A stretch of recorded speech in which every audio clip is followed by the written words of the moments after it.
Me, Sony. Welcome back to another video. Today we are back in the Tiny Nights or Tiny Open World Ragdoll simulation system that I built in the last video. I showed off in the last video. You can see I look a bit like a Smurf. I was just messing around with the customization, sort of the skin for the character.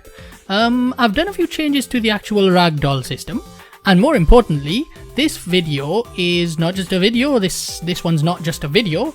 This is actually a playable project now. So by the time this video is uploaded, I should have it all on an itch.io page, and you should be able to download this here project, which is all completely playable.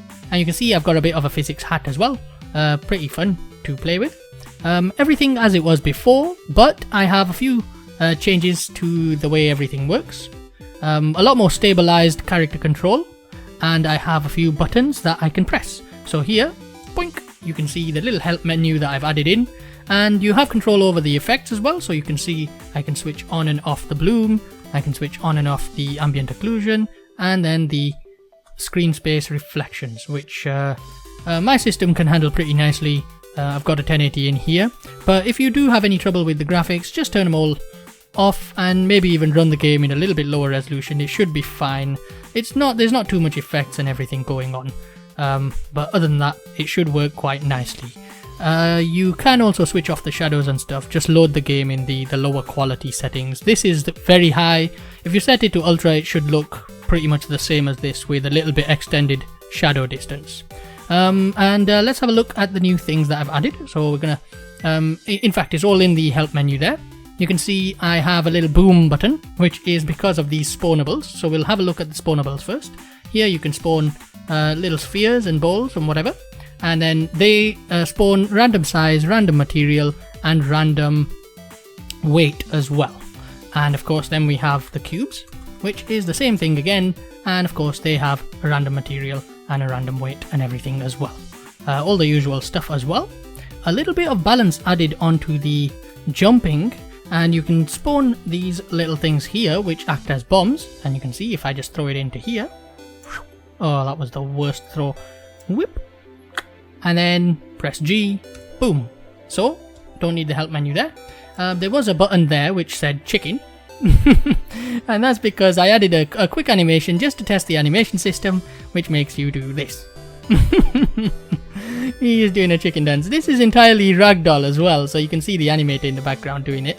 Obviously if I stand next to something, you can see it does get affected by the Ragdolliness. I can just sort of walk into it while he's doing that. Whee! Anyways, that's that. We also have a button for changing gravity, so you can see me jump here. Is a lot more floaty, and of course the same applies to objects here, which normally I can't carry, so I'm going to try and carry this. Let me try and actually hold it properly first, and you can see he can barely carry it, but if I switch low gravity, you can see he's able to lift it up on top of his head, and of course throw it as well. And you can still do all the flips that you could do before. So that was with normal gravity. Now we're back to normal gravity. And you can see a few contraptions that I've been messing around with. There's a little cart here that you can actually drive. There's no turning on it. You can just sort of pull it as you're standing in it. And of course there's another type of cart which you can just sort of drag along, and you can spawn yourself an object and throw it in and whatever. So if we drop a cube on top there, you can see, look, pick him up. Come on, boy, grab it. There we go. And you can see it does actually work. Right. And of course we can just drop one of these and go boom. I love playing with the bombs. Anyways, that's that. I did add a button for pressing restart, so that restarts the whole scene. And then of course you can drop some bombs in. Boom. And let's get ourselves up here. Show a little bit of messing around here. So we can grab a bomb, play some bowling. That was the worst shot ever, but it doesn't matter, I hit everything. Let's do the obstacle course. So you can see I've added quite a little bit of stuff. There's a nice obstacle course everywhere we go. This area here was just to test the actual Ragdoll and how it affects movement within the sort of 3D space. So here you can see walking through that naturally would be near impossible. But if I go sideways, because it's a Ragdoll, it allows him to get into there. So you can see he can barely turn around while he's inside. But we can just run along through and you can see now I can turn and go through the little area. I'm going to jump. In fact, I'm going to get out of here because don't have to be stuck in these cramped corners. I apologize for anyone who has claustrophobia. Let's just skip this area here by just jumping in low gravity. And you can see I've added a button for actually lifting your body. So if you press this while you're on, this is actually spacebar, so it's the same as jump, and you can hold it and he goes and applies a force, and it's coming from his feet, which allows him to basically do some sort of grab flips and stuff. It's not very powerful, so you still have to do a lot of maneuvering, and there's still a lot of hopefulness involved in actually climbing things. Anyways, you can always just press the low gravity button and jump around. It's all very much a fun ragdolly bouncy experience anyway. So here obviously we can use the spacebar to make the swings a lot more powerful. Whee! Got hit in the face there.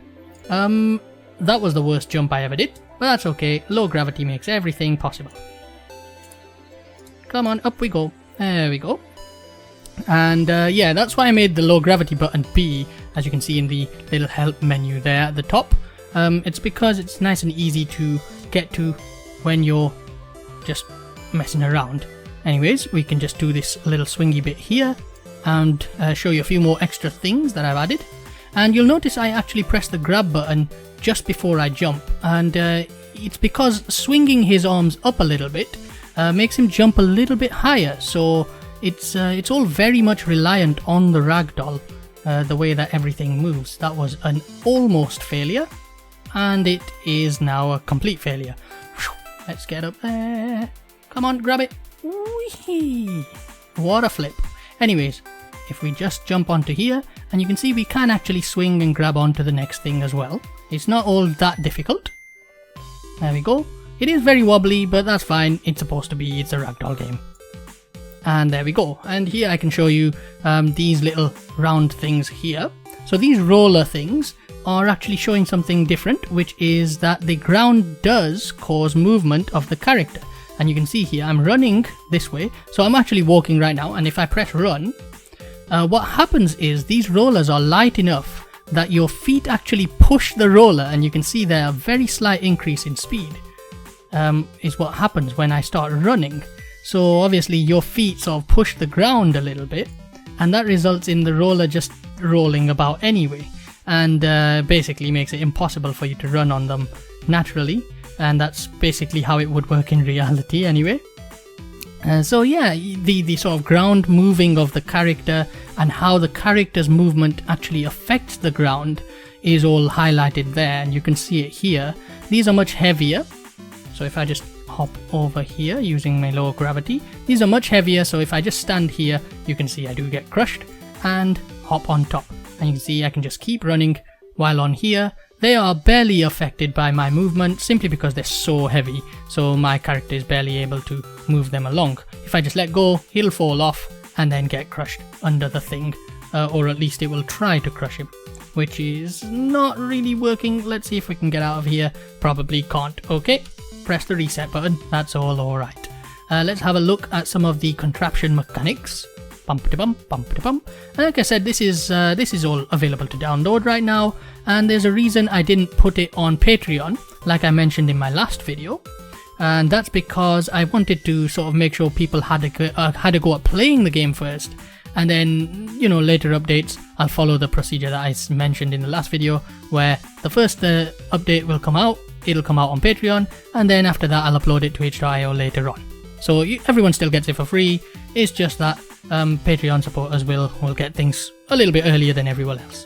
And you can see here the mechanics allow me to sort of determine the role that this thing applies. So these are literally just force applying handles over here, and these are pretty light in terms of weight, these objects, so they won't really roll you over. It's unlikely they'll get over. Sometimes they do, and if you start walking on them, you can sort of force them along. In fact, if we jump over there, oh, I switched off gravity a little bit too early there. Whee! And there we go. Drop a few bombs. Boom. In fact, we can just jump over using them, so it's like, whee! There we go. If I jump in, is it this one? No, it's not this one. So if I jump on here, you can see how the weight balance moves the object. So you can see here, when I press left and right, he moves left and right in the cart, and the cart itself moves the exact opposite way, resulting in no real movement at all. You're basically going nowhere, as you can see from the background and wherever. Yeah, and that's basically how it ends up working. This thing does do the exact same thing as before. It just applies forces to the actual mechanic object here, and it doesn't have a turning mechanic. So what I did is just grab this and just push it about. There we go. You can still drive it about. Blah blah blah blah blah. And yeah, it's a bit glitchy, it's a bit twitchy, but don't worry about it. It's still very early. This is done pretty quick. Anyways, let's have a look at some stuff up here. We do have some basketball nets there if you can try and throw things in. There really isn't anything more than that. You can try and complete the obstacle course. I might add something on top there just for the fun of it, but for the most part, this is all there is. It's just for messing around with the ragdoll system, where of course you can just sort of do the chicken dance from wherever you are. And of course you can, so this is actually pressing Q and E to force the hands back down, and you can do that while doing the dance. So you can sort of say like, hey, blah blah blah blah. I don't remember the song, I don't care, it doesn't matter. Anyways, there we go. And that's about it for this video really. I just wanted to mess around with the little system, show you what you can play with. That sounds terrible. Show you all the little mechanics and physics in this. Obviously everything's physics based, so I could add whatever I want to this, and it'll be pretty fun to mess around with. So obviously Tiny Open World, it's gonna have these mechanics, this character controller, but at the same time it'll be an open world where you can go run about, drive vehicles and stuff, and it won't be all this type of vehicle where you sort of have to stand in there, push something and blah blah blah. That's just sort of contraption type things. There will be proper vehicles where you press the activate button and you jump inside the vehicle and then you drive it, you know, with your controller or keyboard. And that reminds me as well, this should work both on controllers and keyboards. The main controls should work for everything. I'll just make sure of it in the code once I'm done with this video. And aside from that, that should be pretty much everything. I did want to mention something as well. Hopefully anybody else can just tell me that I'm wrong. I'm really hoping that you can tell me that I'm wrong about this. I recently started messing around with the GTA 5 content creator, as in the track creator, just making a track, and I kind of wanted to do some tracks, you know, Trackmania style, make some fun stunt tracks. The camera controls in that thing are incredibly, unbelievably unusable. Just the worst thing I've ever used in my life. And I'm not even exaggerating. I have never used a track creator with such bad camera controls. Someone please tell me that there is a way to get the camera to orbit the prop that you have selected in the GTA 5 track creator. Please tell me that I'm wrong and there is a way to do that. Because if there ain't, then oh my god, these are some of the most creative guys in gaming. They don't... Oh, what are you doing? That creator is terrible. Please fix it. Yeah, just a little complaint. I might even make a video on that, because that is something that really irritated me. It's like, come on guys, this is something I wanted to do. I wanted to make some tracks for GTA 5. I know I've got some good ideas for some fun tracks, and I can barely use the track creator. It's oh my god, it's so badly unusable. The camera rotates as if it's in first person, which would be useful and fine if the object that you selected doesn't move entirely to the center of where you're looking. So you can imagine if I had, for example, an object here and I placed it and whatever, and then when you want to move your camera, you turn look that way, it doesn't just do this. Oh no. What it does is it places the object where you're looking, so it would literally be landing right on that blue thing there. It's so bad. It's so bad. Come on guys, what are you doing? What are you doing? Please fix the content creator. If you're listening, you aren't listening, I know. It's fine. Sorry about that. That was just a little bit of a rant I needed to have, because oh my god, it's surprisingly bad. Someone tell me I'm wrong, and that content creator is actually pretty good.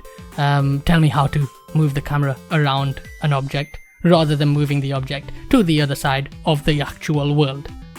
Thanks for watching. Play the game, have a download of it, have some fun, and thanks for watching once again. Goodbye.